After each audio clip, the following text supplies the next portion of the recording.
काल रात्री साधारणतः 11:30च्या दरम्यान पोलीस स्टेशनला कॉल पडला की एका मुलीला, लहान मुलीला, 5 वर्षीय मुलीला किडनॅपिंग करण्यात आलं आहे.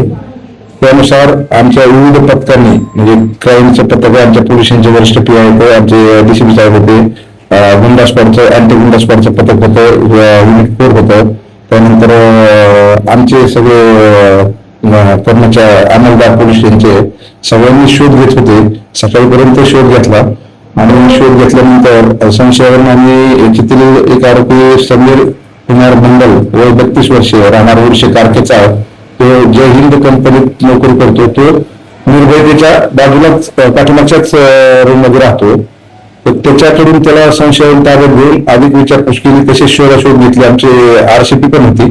त्यानुसार शोधाशोध केल्यानंतर आम्हाला त्याला विश्वासात घेतलं. त्यांनी सांगितलं की मी मुलीला गळा दाबून मारतो, कबुली दिली, मारलेली आहे, ती जागा दाखवतो.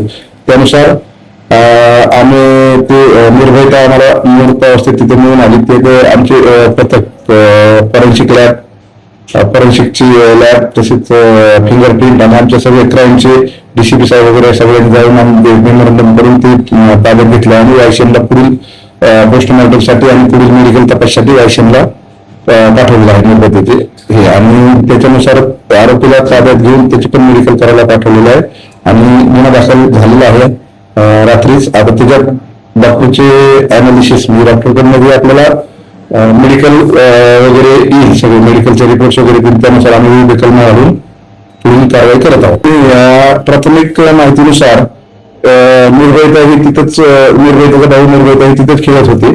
तर निर्भयतेला चॉकलेट द्यायची म्हणून सदर समीर कुमार मंडल चॉकलेट द्यायच्या हिशोबाने घेऊन गेला आणि त्यांनी हे कृत्य केले. सीसीटीव्हीची भरपूर मदत झाली आम्हाला. सीसीटीव्ही, तसेच आमचे पूर्ण कोम्बिंग ऑपरेशन केलं आणि सगळे इथल्या ग्रामस्थांची पण मदत झाली आम्हाला.